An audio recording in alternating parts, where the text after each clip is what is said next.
My name is Alex Howard. For nearly 20 years, I've been a therapist here in London. I am deeply passionate about helping people make real, positive change in their lives. Having been through therapy myself at different stages of my own life, I know how transformative it can be. That's why I started In Therapy, a series that follows the stories of brave participants as they go on therapeutic journeys with me. Join us as we go behind the scenes as people grapple with issues like depression, anxiety, and chronic illness, and join my mission to break the stigma around mental health and asking for help. This is In Therapy with me, Alex Howard.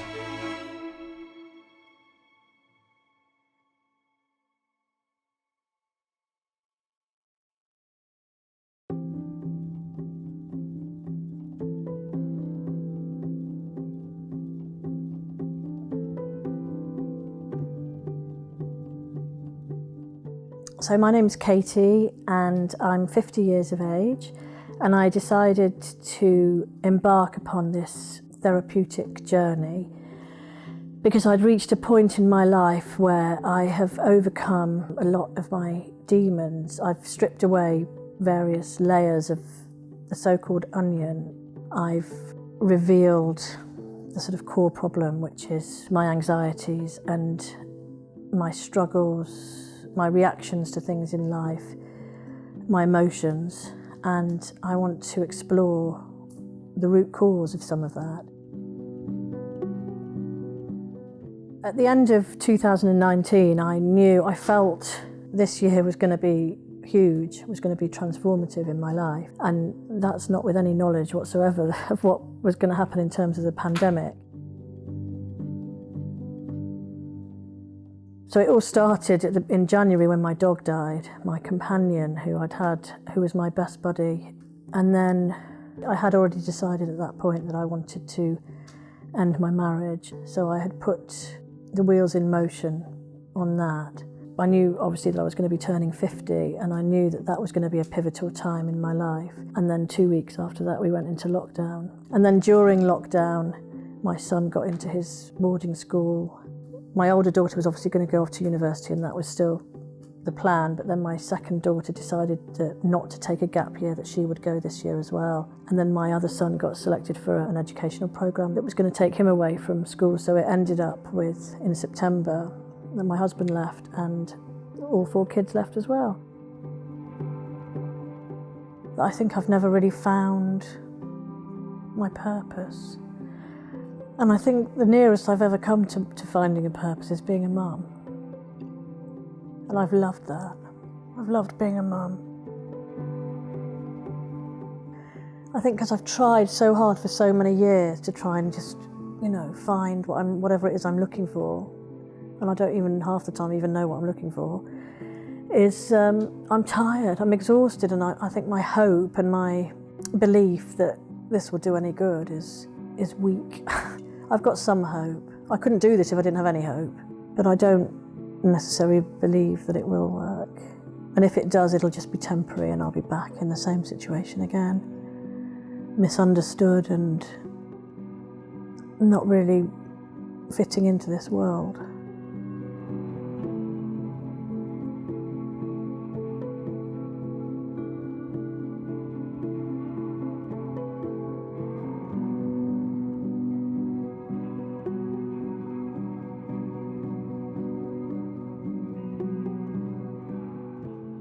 Well, Katie, welcome. I'm really happy that you're here. I've heard a few little bits and pieces from Oliver and Rachel, but I think a great starting point is I'd love to hear from you why you're here, what you hope to get from the time that we have together. Yeah, so I have, I suppose, lived with acute anxiety and depression all my life. And at various times in my life, it has significantly affected me and debilitated me actually at times, starting from my teens when it sort of first manifested itself, and then at various points at university. It really, that's where I really sort of reached a very low point, and then on having had my first baby, it was triggered again. And then various points in my life which have been traumatic or stressful. I think because I'm a child, well, I was born in the 70s, and I think during the 80s when it all sort of started to come up, there wasn't really, a focus on mental health wasn't there. It was something that was viewed as, the stigma that we talk about now, I wanted to shout and scream from the rooftops, and everybody else wanted to brush it under the carpet. That was how it was. So my first visit to a psychiatrist was our next door neighbour, and it never went on my records. And it was a psychiatrist, not a child psychiatrist. Right. Yeah, he was our next door neighbour. Right. So and that was to deal with, I had terrible health anxiety, and I thought I was dying all the time, and it was crippling because it was like living with a death sentence. I've always been the kind of person who wants to fully understand things. And I think growing up, I'd said to my father on many, many, many occasions, what if I've got leukemia? And he'd say, well, there's a 99.9% chance that you haven't. And I would automatically think, well, what about the 0.1% that I have? And how do you know? And how can you tell? And so it sounds like you had a big strategy of trying to think your way to a feeling of calmness, or trying to think your way to a feeling of safety. Like, if I can rationalize it enough in my mind, then I'll feel safe. And I never could. Right. But also I'm interested at this point, it sounds like the primary issue was anxiety. You mentioned anxiety and depression. Yeah. Where was the depression a result of the severity of the anxiety? At that point, it wasn't really depression at all. That's come later. Right. So it was more anxiety. I can remember from when I was 7 or 8 feeling that dread and that anxiety. And my first sort of coping mechanism, as I now understand it, to be attention seeking, to try and get, or my first cry for help was to be naughty at school. Right. And I was really naughty. In what way? That I would, it was always, humour's always been very important in my life, and I was always a clown. I just would, I was always very vocal. I always had, again, this is another thing that's a theme that's run through my life, is I've always had a very, very strong sense of injustice. And obviously a classroom is, a breeding ground for injustice. Yeah, sure. And so I would call it out, and I couldn't understand why, as well as, the other things like, falling off my chair and pretending to break my arm and stupid things, But I think it started, the bad behaviour started when I didn't feel heard. Yeah, it sounds like you wanted to be heard and seen. Like there was something around your emotional needs as a child not being seen, not being heard. And ultimately the consequence of that, it sounds like you didn't feel emotionally held and emotionally safe. And so the way that you dealt with that was by going to your mind to escape your feelings. Yeah. So it was like, I have all these things that are happening in my body, my emotions and my feelings. They don't feel safe, they don't feel held, so I've got to go up here. And so you increasingly learn a strategy of disconnecting emotionally. The problem is that's a perfect recipe for anxiety, because part of the resolution to anxiety is coming into the body and feeling the safety that's there inside of ourselves. But when we try to think our way there, we get further and further away from it, and we get more anxious, then we try and think, and it becomes a sort of self-perpetuating cycle. Yeah, and that's exactly what happened. So understanding things that happened as a child is important to us to a point, but it's not going to change anything. What's going to change things is changing how you relate to yourself in terms of your emotions and your thoughts and your life. How you relate to yourself now, that's the piece that really is what matters to us. Yeah. Talk to me a bit more about just how life sort of evolved then from your 20s into 30s, and just sort of the key sort of beats and moments, particularly in terms of your mental health. From the age of 18 really, I kind of began to lead a double life. So it was this trying to deal with this anxiety and this mental health problem on my own, Yes. essentially, and then pursuing what was expected of me. Which so was what? I thought. So what were you doing in terms of sort of vocation and that sort of Yeah, thing? so it was, when I decided that I didn't want, once I begged my parents to send me to RADA because I wanted to be on the stage, and they wouldn't because that wasn't academic enough. So so I think at some point I decided, I was very good at English, and I decided I'd do journalism. And I think that as well was linked to this whole, people will recognize, it'll give me a voice, people will recognise me. I wanted to be a famous foreign correspondent. Fame was a big thing for me. Right. I wanted fame. Because your value as a human being was tied to your achievements. Yeah, and I wanted people to know, it felt like it would, if I was recognised, then I'd have achieved something, Yes. It wasn't enough to be a journalist, I had to be the best journalist, Yeah. I had to work for the best company, I had to work, So I'd set up a load of this, and this is a strange event in my life, because I'd set up a load of work experience with the Times and the Guardian and the BBC and the Leicester Mercury, which is where my parents were living at the time, in Leicester. And I did a week there, and at the end of the week they offered me a full-time job, and I accepted it. And I've often thought that was a really strange thing for me to do, because I had all this other work experience set up, at these great Great places. British institutions. Yeah, and I don't know why I accepted that job to this day. But it's where I met my husband and ended up, that side. Life has its interesting twists and turns, isn't it? Yeah, and I was there for 3 years, and I did very well there. I got promoted quite quickly. I won a couple of awards, and then within 3 years I was at the BBC. But I wanted, and that was what drove me, because I knew that I was so flawed, and I didn't want anybody to know about it. So I basically drank and worked my way through my 20s to try and just not deal with this anxiety. Numb to how you were feeling, yeah. And then I had a baby very quickly after that. I found out I was pregnant, and I got the job at the BBC in the same week. And Wow. my husband said, "There's no way we can go to London now." And I said, "Watch me." Again, I just was that, so I went. He wouldn't come. We'd been married for 3 months, and he never in a million years thought I'd just go, and I did. And you were pregnant as well? I was pregnant, Wow. and I came down and I rented myself a little flat, and I'd go back at weekends, and that's where our problems really began, I think. And then what happened when the baby came? So in those days, you only got 3 months off work when you had a baby. So, and I didn't want to have more than that anyway. I was so driven with my career. But I ended up having a lot more than that off because I ended up crashing again because my anxiety just came back with a vengeance. And then my parents then offered to pay for me to have another thing of CBT, and I went to see somebody privately.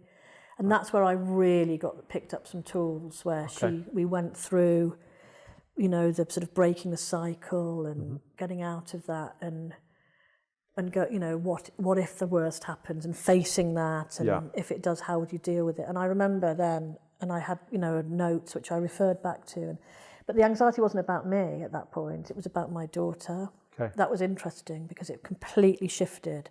So I remember she fell on, hit the back of her head on a shelf, and I was convinced that she had a brain hemorrhage, and she had a little spot, and it was a meningitis, and a tiny cough, and she was, she had whooping cough.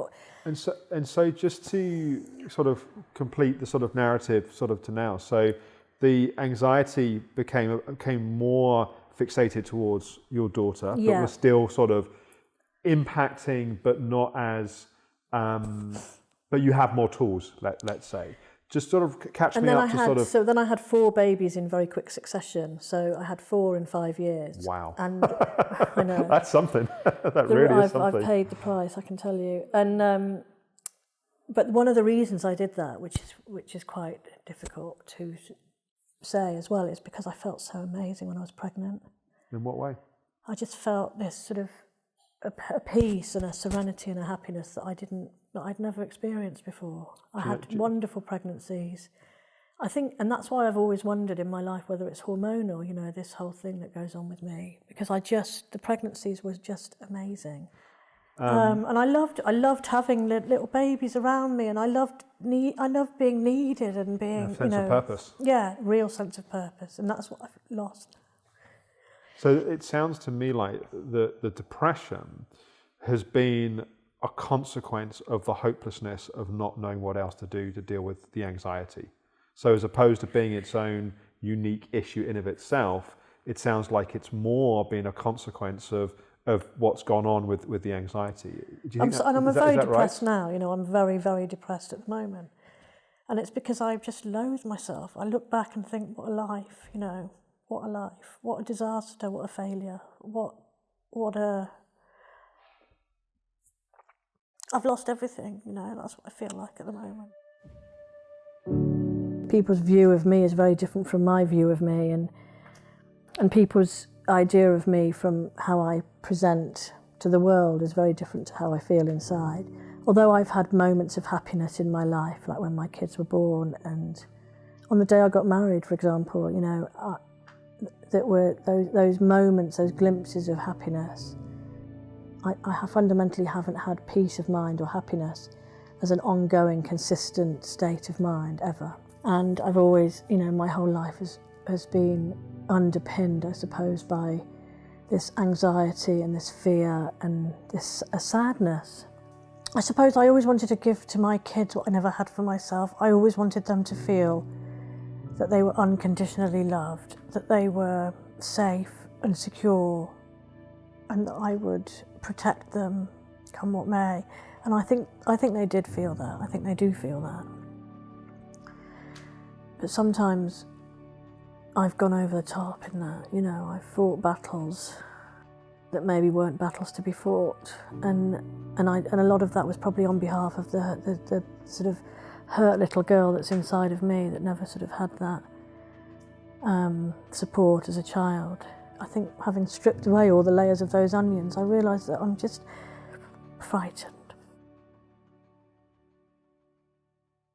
I'm really interested in what your relationship with yourself is like, and this sort of ongoing feeling through your life of not feeling seen and not feeling heard and not feeling held by other people. And often when there's a significant wound about that, it also manifests in how we are with ourselves. You've also spoken about that sort of inner critic, sort of judgmental voice towards you. So I'd be interested to sort of hear a bit more, like at this point you're at this sort of big transformational point in your life where things that have sort of given you a sense of familiarity and a sense of purpose and a sense of kind of belonging in a sense have been changing. And yeah, I'm just sort of curious as you reflect on it now, like what comes up in terms of, do you feel that you're being kind towards yourself? Do you feel you're being cruel towards yourself? Like what do you think? I hate myself.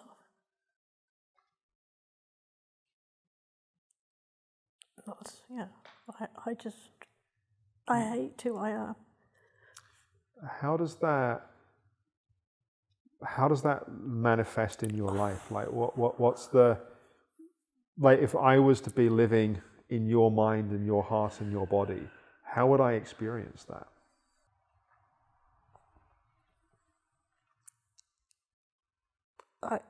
I don't know. I don't really take care of myself. I think this is where I'm really struggling at the moment, because I've just spent 20 years taking care of kids and... Tissue, by the way.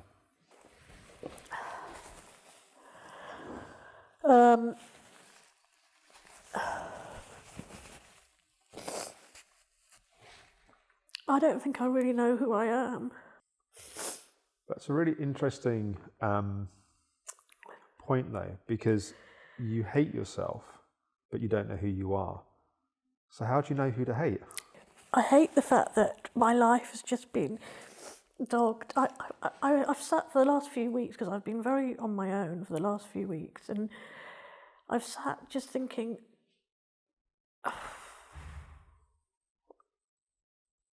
I don't think I can do another 20, 30 years.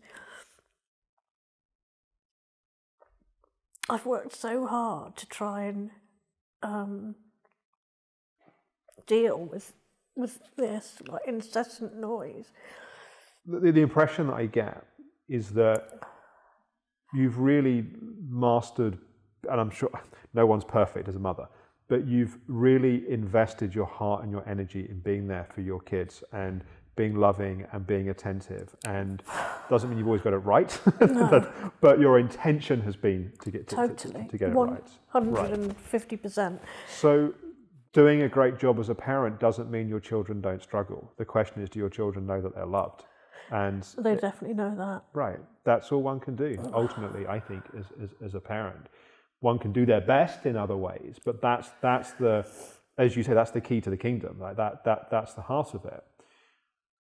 I think what needs to happen at this next chapter of your life is you mastering how to be that loving, attentive, kind figure for yourself. Well, that's what I've been trying to do, and I just can't. It has to be important enough, and it has to be the focus that if you think of how challenging it would have been times as a mother, has been at times as a mother, it sounds like you've begun to realize that's what you need at this chapter. Yeah. And there's a growing motivation and wish to do that. And you're sat here saying, I think, help, I don't quite know how to do it. Yeah. But I think what's important, like for our sort of the beginning of our journey together, is figuring out, it's like having a map of like 100 different paths we can go down. And I think what's important at this point is we're clear what's the journey that we're going on. And it feels to me that the core of this journey is your relationship with yourself. Yes, it is. I know that.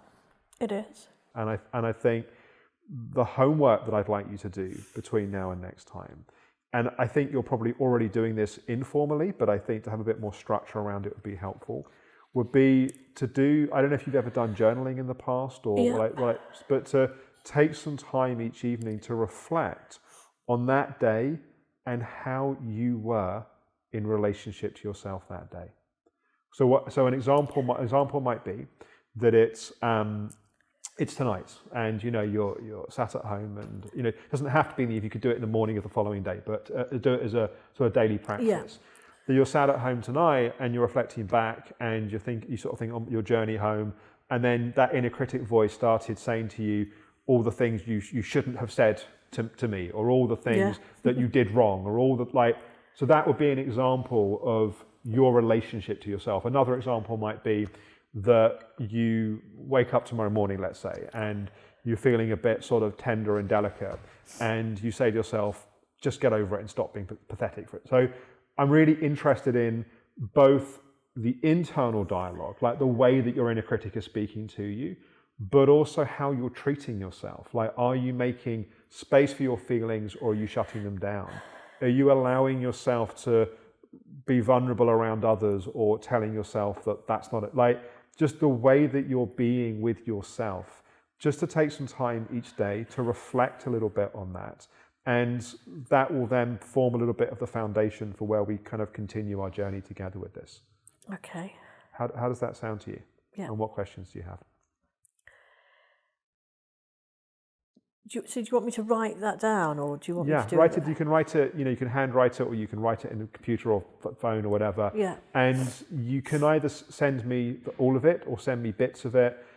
What I'm particularly looking for, I'm doing really two things. One, often just by putting a spotlight on these things, they become more obvious to us. Yeah.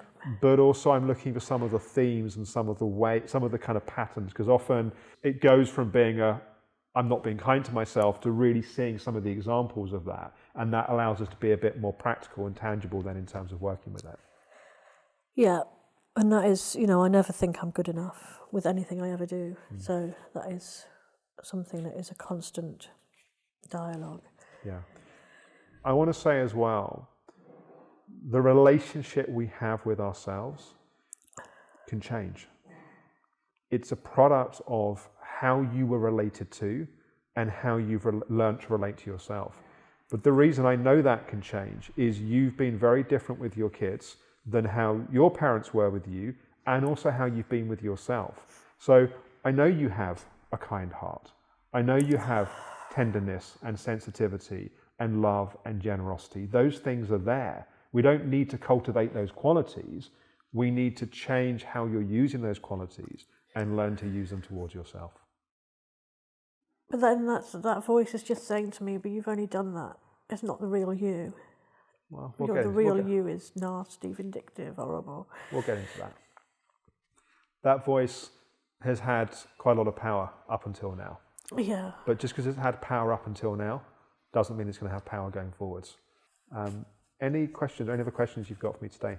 No, that's been great, thank you. Okay, great. Thanks, Katie. Okay. Deep breath. So after my first session today with Alex, I'm feeling quite raw, quite exposed, I suppose, quite vulnerable. It's not a feeling that I particularly like.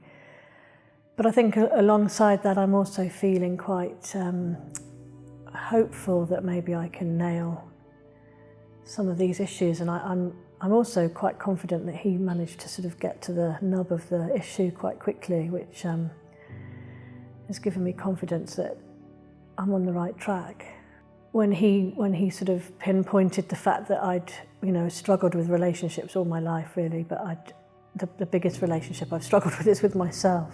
That felt good. That felt that he really understood.